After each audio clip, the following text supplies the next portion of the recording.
Leighton, thank you again for joining us on the Chappy Chats podcast. How are you, brother? Pleasure, mate. Yeah, really good. Thanks. Hey, Ray. Thanks for having me Yeah. on. Oh, look, mate, if there was anyone that I wanted on the podcast, it is definitely you. Maybe it's because I'm a bit biased, and we'll probably explain that a bit later on down the track. But you are at school at the moment, is that right? You're in a high school down in Central Coast. What's your main gig down there? Yeah, I'm here at Central Coast Adventist School. So we're probably one of the flagship schools in the country in terms of Adventist education, only because we have one of the biggest student populations. We've got 1,078 kids here. I think we're the second biggest school in the country. So that means we're on our toes, working hard. And that's what I mean by a flagship is we're just having to try and think, how do you do chaplaincy to 126 staff and 1,078 kids? So that keeps me busy every single day, except for some holiday time, which I do enjoy also. Now, I believe down Central Coast, you guys are still part of the lockdowns. Is that correct? Right now we are, yeah. We've been lockdown. So how have you pivoted in terms of still providing chaplaincy support? Obviously, I know a bit about your school. You do a weekly chapel check-in with the students and staff, and these are nice programs where there's music, there's a guest speaker, and obviously there's a sprinkle of Bible studies that you do with kids as well. Since you've been in lockdown, what has that looked like now for you? Yeah, well, as you know, because I think you guys have just jumped into a lockdown too, Ray. So welcome. Welcome back, I should say. Yeah. I mean, our Victorian chaplains would know all about it too, but yeah, shifting a relationship-based work style, lifestyle, working relationship. It's all about relationships. So trying to shift that all online is the name of the game. So we're reaching out to our kids and providing connections through Bible studies, where each week my team and I, my chaplaincy team, there are 5 of us in our team. We're producing a 40-minute chapel, and the emphasis for it is just showing them their faces. Their chaplains are still around here. We're also crowdsourcing a whole bunch of content. So the kids are submitting content that we're using as well. That's cool. And we're just trying to keep it interactive, but also, to be honest with you, we're trying to limit what we do on screen. Less is more. They're learning on screen all the time. And they actually need to get out in the greens and the blues, get out to nature and just take a chill pill. So we've been trying to limit our production and encourage the kids to connect with each other and connect outside, do exercise and stuff. That's really opposite, isn't it? Because obviously when we go into lockdown as a education, obviously I'm in the same boat as well, in education and schools, like you want to push stuff out there as much as you can to engage, because it's all about engage. It's online learning, it's assessments. You want to be able to be in front of their faces because they're on screens, and then you want to be on their screens. And so it's quite counterintuitive in going, well, actually, you're going to see less of us. Does that mean the quality's better then if it's less? Yeah, we're trying to do a good job, but I guess we're just, the big idea here is just stay conscious that kids are under a lot of screen time pressure, because they're choosing screens when they're having their downtime as well. Right. So we're just conscious of all of that, and the wellbeing research is saying that human interaction is what kids need, and they're getting a lot of online time. So, but yeah, we are trying to do a good job of what we do produce, and hopefully we're going okay so far. Still watching it. I can see the take-up rate, and there's like... Okay, I was just going to ask you that. Is like 25% of our students are watching our content. So, okay, 1 in 4 kids is clicking through. So I would love that to be higher, but I'm fully aware that kids they're managing their own learning, whereas in the in the former setting, they were being guided by teachers and they had the benefit of interaction in class and all of Right. that. Yeah. Whereas now they've got to like self-pace. So I get that every now and then they're like, yeah, no, I'm not going to watch that. I'm going to whatever I'm they're going doing. to watch something else. I'm going to watch the Olympics. Yeah. Yeah, right now, exactly. I've obviously been in that area where you are, that part of the world down in Central Coast, New South Wales. And for those who don't know where that is, it's sort of like a coastal town, Central Coast. Obviously, it's a beach scene. It is a community place, but that demographic down there, families and communities, it's like they're into their surf, they're into sport, they're into everything else. And you can correct me if I'm wrong, like spirituality or the church scene isn't as big. So for these kids to be at your school, do most come from the community and are just, hey, we're just there and we get a bit of chapel, we get a bit of spirituality, whatever, or what's the percentage of the type of kids you have at your school? Yeah, so yeah, we are a coastal postcode, well, a collection of postcodes. There are about 370,000 people living on the Central Coast. That's going up dramatically right now. After lockdown in 2020, real estate and migration to this area has gone way up. People are leaving Sydney. Wow. So that's probably gone up since I looked it up. I looked that up maybe 4 or 5 years ago, that stat. But so the kind of person who's coming to our school is a probably at least mum or dad are working in the city or somewhere on the coast here. Fairly well resourced families. Yeah. And 8 out of 10 of the families are unchurched or post-Christian. So no story of God's story running through their life that they're aware of. Or they had a story and they've left the church scene, which means, I guess by factoring the maths, that means 2 out of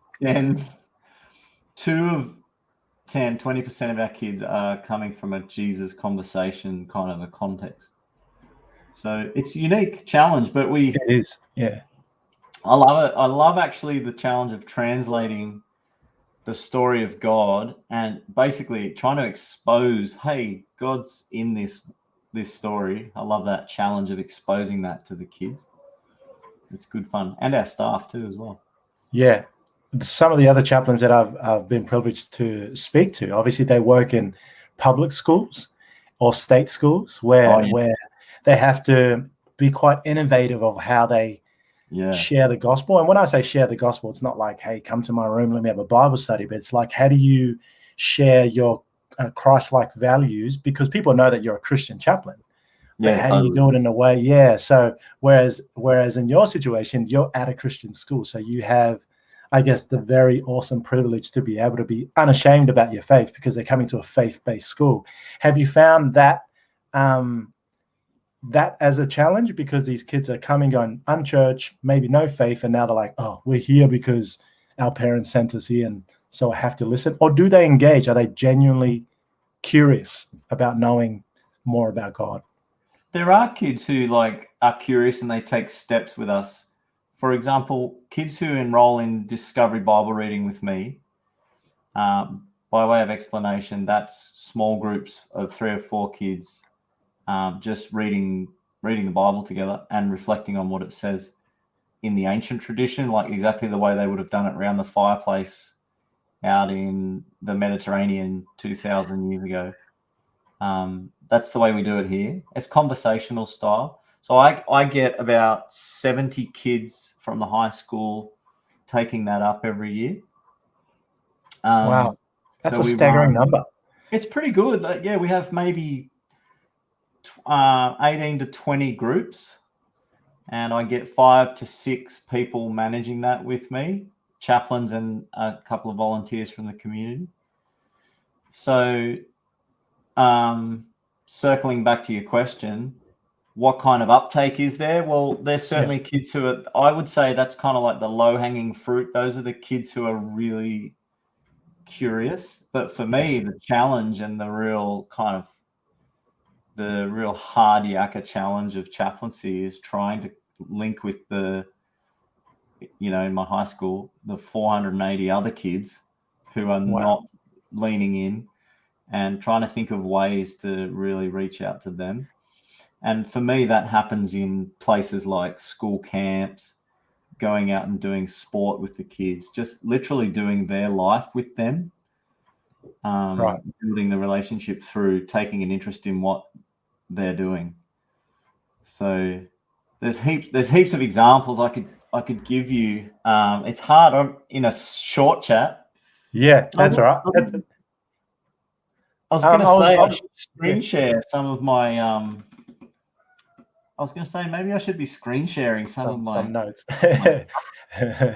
Well, I'll definitely grab some post show notes and stuff like that, and some links and stuff that you have that potentially that anyone who's listening, any chaplain from around the world who's probably in a similar context, you could share with them. Hey, this is what we use. This is what we do, and I'm sure they'll be able to connect with you. I'll make sure I'll put your email down if they can reach out and say, hey, I saw that interview of you and Ray. You said you had some resources. Can we use some? Yeah, Leighton, I just wanted to shift gears. Your school, like you said, is quite unique in the fact that you have a campus church that's linked to the school. So you have a church based on at the school, in the school, as a way to sort of like align yourselves with the ministry that you're doing in school. How has that been for you to step into that sort of space and go, wow, this is very unique? And do you see these kids or families come in from the school into the church that's placed there? Good question. I would love to see more of it. Every now and then it does happen. A school family, a school student connects with our campus church. For us Christians, we see that as the moment where God is kind of breaking through when a family turns up to church. But one of the things I'm really trying to do is shift the conversation around and be like, hey, these kids and these families are coming to a Christian school. They're saying to us, here's, X $1,000 a year. We really want you to teach our schools and our kids and grow them in their values. And then the answer we always give to that is thanks. We take this, we want to take this trust and honor it. Are you aware that we're going to introduce them to Jesus? And usually 99 times out of 100, the parents are like, yeah, that's no problem, no worries. So I want to shift the conversation to be, actually, they're coming to church when they turn up to roll class and period 1 and period 2. Wow. They're actually doing church. Yeah. 5 days a week with us. The icing on the cake is the church thing when they turn up to church and come and be a part of the faith community. Yeah. And it is awesome having a campus church. It's fantastic. Yeah. It is a safe place where there's a lot of trust for our families. Yes. But I'm trying to shift the convo to like, hey, when we do chapel, we're doing church together. When we do our Bible studies, we're being the church. When we're out doing our learning activities with our teaching staff, who are all motivated by their love for young people and wanting to share God with them, we're being the church. So it's good. Did I dodge your question? Or did I answer it? No. There was no dodging. There was just to run it straight. You were saying that we like everything, shifting that conversation to that everything we do is like church community, like it's biblical, like, we're in clusters, we're doing whatever, role mark to sport.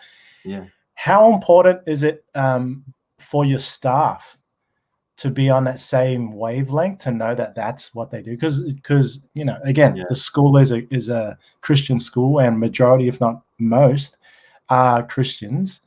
And so does that have to come from you? Does it come from the principal, or you're just crossing your fingers hoping that they will be Christian-like and the kids will know Jesus through them? Who does it stem from?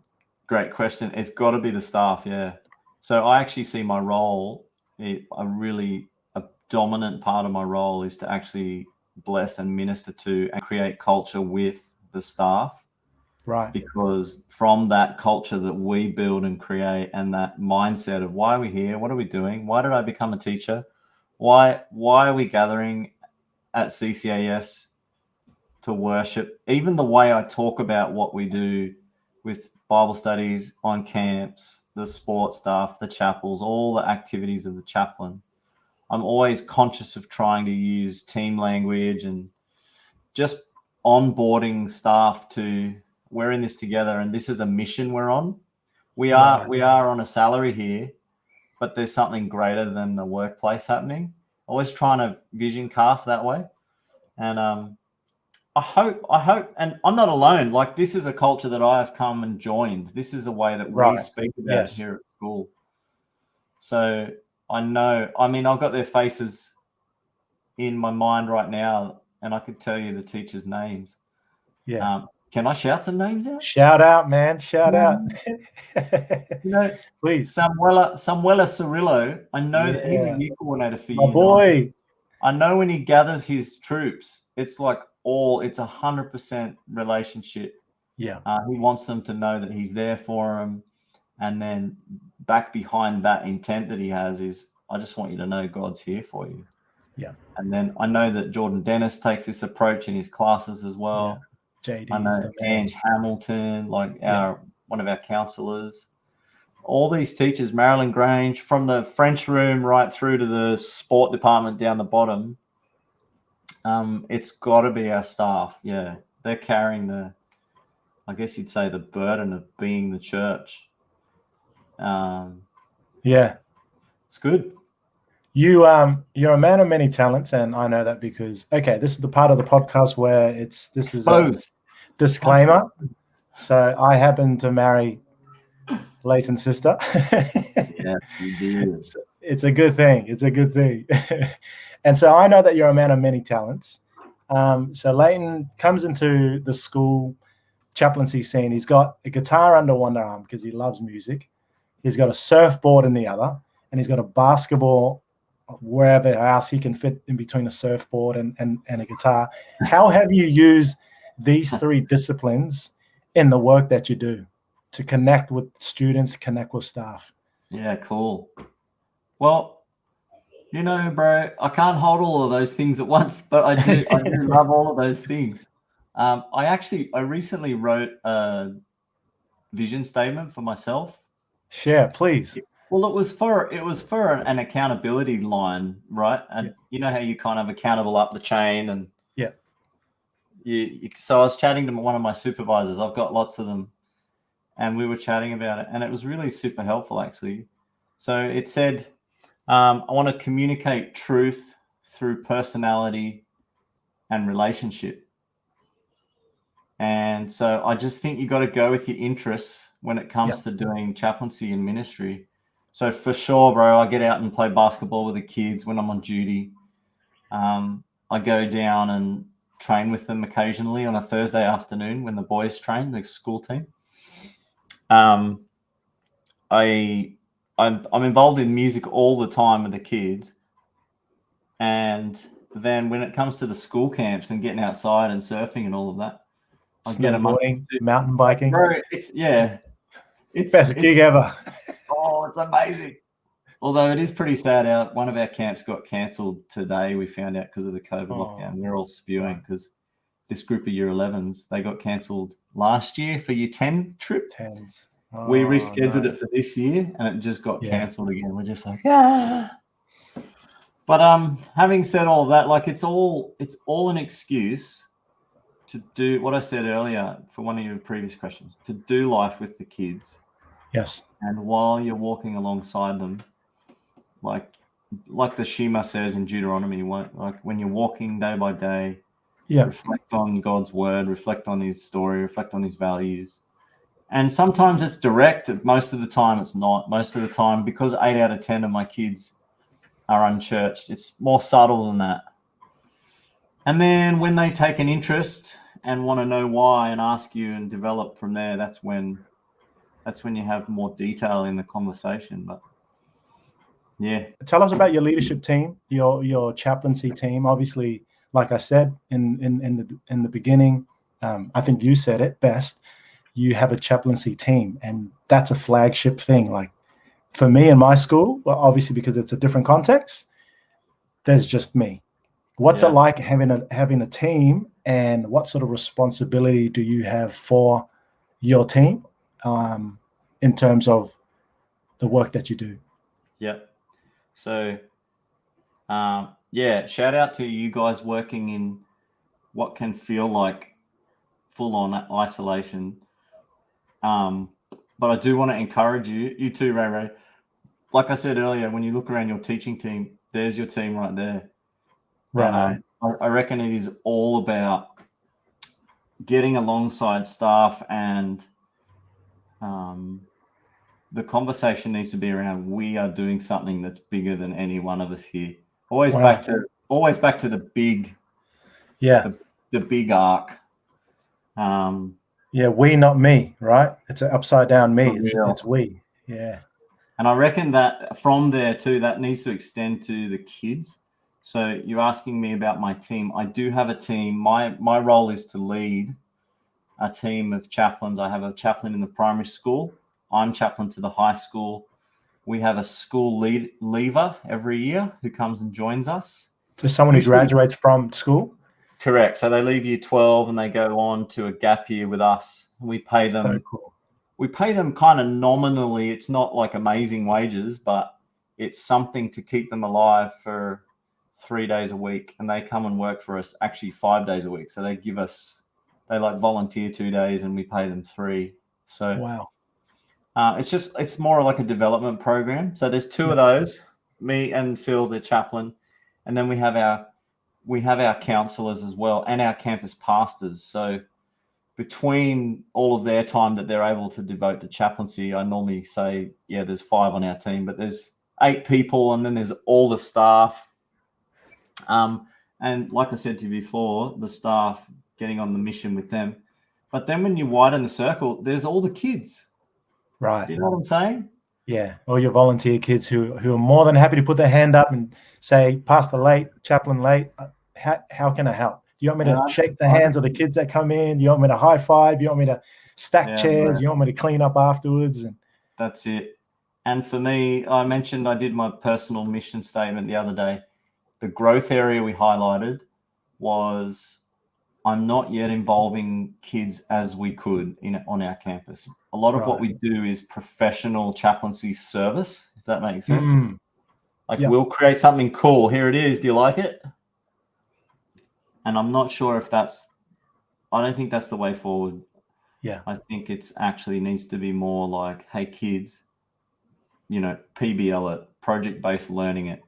Kids, what do you want to do? What's the project? Let's learn let's learn together, build it together. For me, I find that really hard because I love things to be of a certain quality. Yes. And when you share with others, you have to accept that it's not going to be what you want it to be every time. Right. Yeah. And it's not possibly it won't be the standard you want it to be initially. But I think then in the end, you're going to get kids who are onboarded. They love it. It's theirs. They're making it. They own its fruit. They own its mistakes. They own all of it. I think it's worth it. But that's my current growth area, challenge area that I'm working on. How long have you been a chaplain for now in high school? I know this is your 3rd school. So when did you start your chaplaincy journey, and how long have you been in the work for? So I've been in chaplaincy since 2004, when a principal took a chance on me. I was a teacher, and he said, I want a teacher as a chaplain. Come and try it out. I really would like you to do it. And so I was pretty stoked.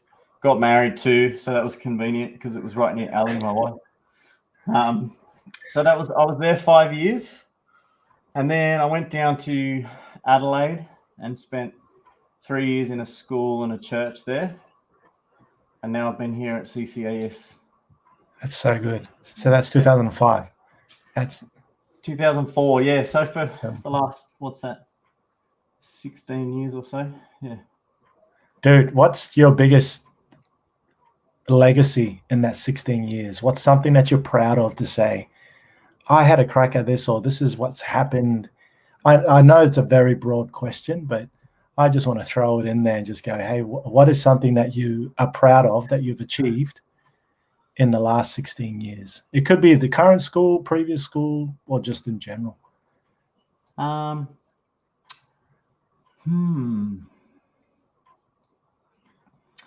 Good question. I don't think I've ever sat and reflected about that, eh? Right. This may go to a part 2. I have a specialty interest in worship and worship planning, worship music, creating spaces for kids to really meet with God in memorable ways. So I think there's 1 or 2 weeks of spiritual emphasis that have gone like super well that I'm super stoked with. But as I look back, it's not really my legacy. It's more the legacy of my team creating stuff around maybe an idea I had, and then we create around that idea. But there's been a few of those that I'm really super proud of. Bro, I do want to do part 2 and give me like 2 or 3 years, because I want what I actually want the legacy to be. Yeah, is kids come away going, man, I used to love hanging out with Pastor Lay, and it was so great how he used to involve us and allowed us to run events and create ministry. And so I'd love for them to be saying, if I were to look back in 5 years and what are they saying about it, it would be stuff like that, where they're like, yeah, it's so cool because we got to make it and it was ours and we owned it. Yeah. I love what John Maxwell says, and he beats on this quite a bit about the principle of, is it multiplication in terms of discipleship? Like, because you've discipled these kids, they can go away and go, hey, what can I do that is a positive thing or an encouraging thing for someone else, because it has been done for me, but with me. Yeah. You know, I think that would be a super cool legacy to have. Not that that's what we chase as chaplains, right? We don't chase numbers. We don't chase, hey, I want to be the most popular chaplain in the world.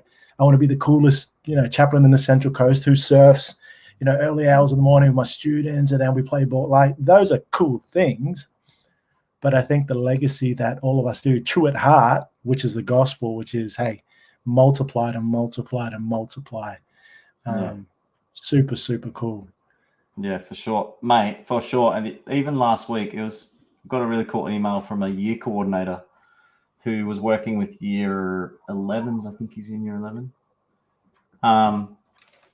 This kid said to him in a parent-teacher interview for Bible class. So we have curriculum-based Bible periods here, 5 per fortnight.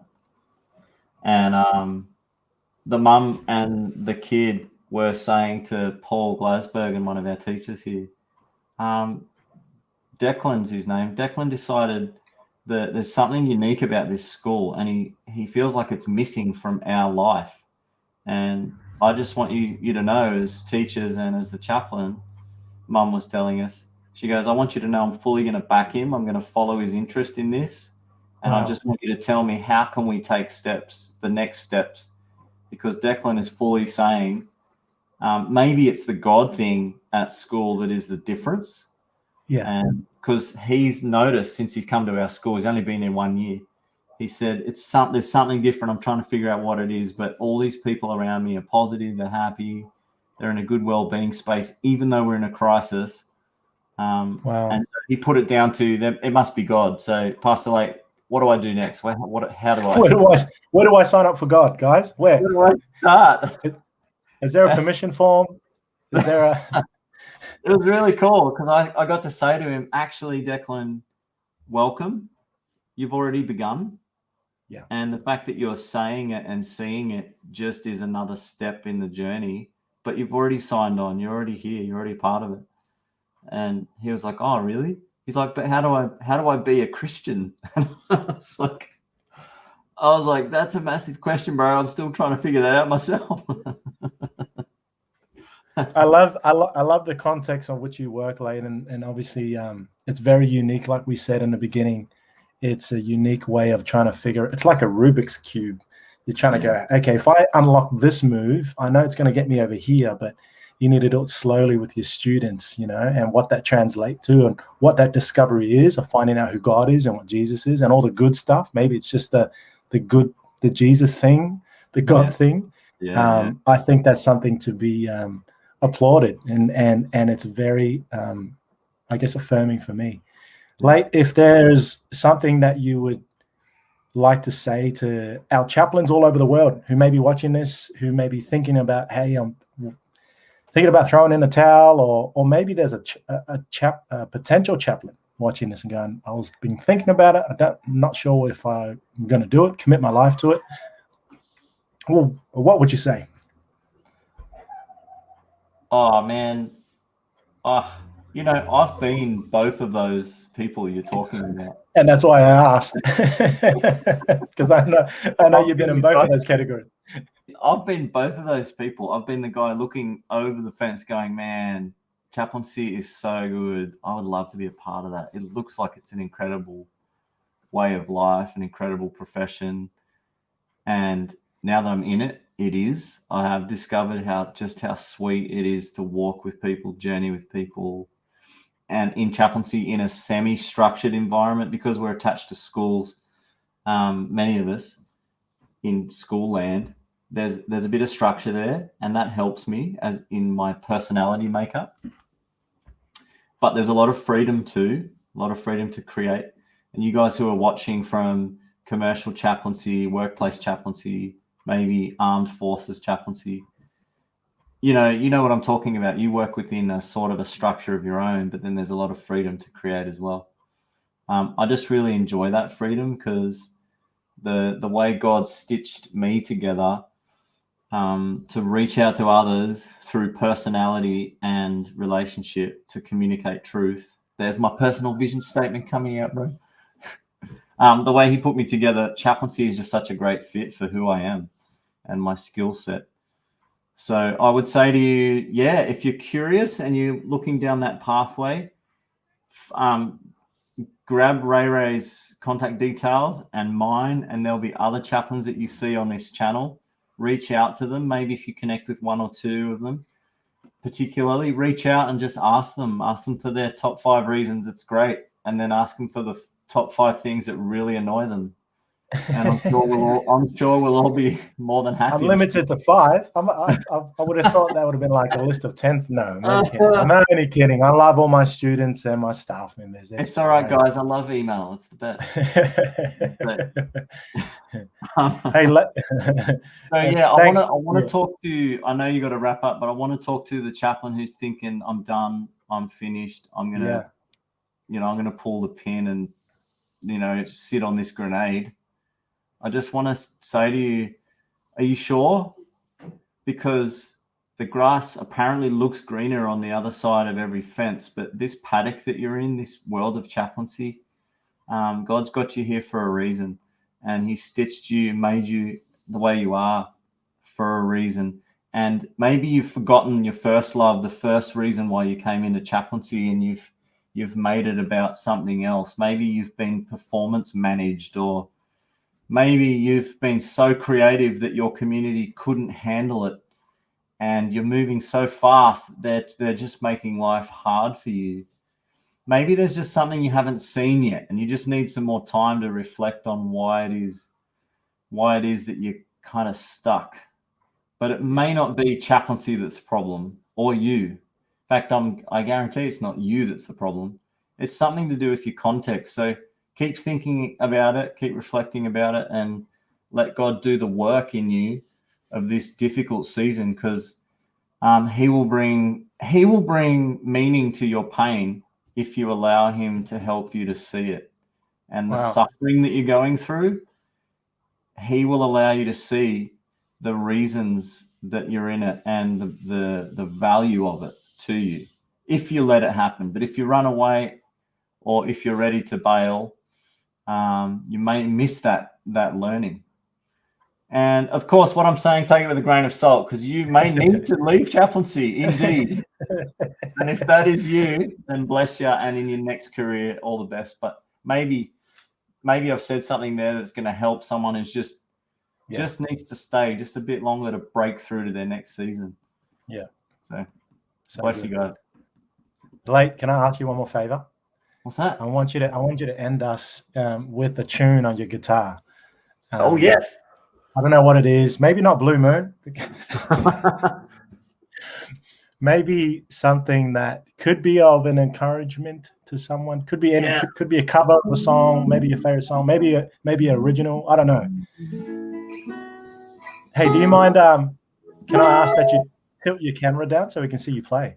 We can't even see you play. Can you hear okay as well? Yeah, we can hear fine. Just want to see your. There you go. And there's my niece in the background. Okay, Martin Smith wrote a song in the 90s. The 90s, peoples. Yes, the 90s. What a great decade. He wrote this song. It goes, find me in the river. Find me on my knees. I've walked against the water. Now I'm begging if you please.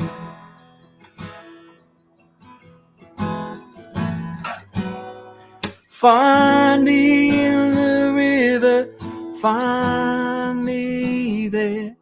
Find me on my knees with my soul laid bare.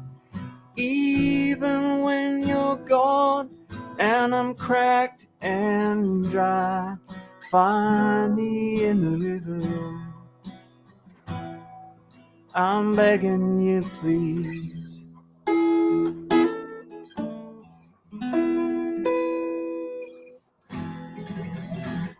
That was a very good. That's a very raw, unedited version. Thank you, Leighton, so much. And if you want to be in contact with Leighton, I'll throw an email into the show notes so you can contact them, send him an email, and I'm sure he'll be happy. He'll be stoked if you emailed him going, hey, I listened to this, I heard you and Ray chat, and I'm keen to know more about what you do, or I'm keen to get access to some of those resources that you can share. Thank you again, my bro. No worries. Bless, bro.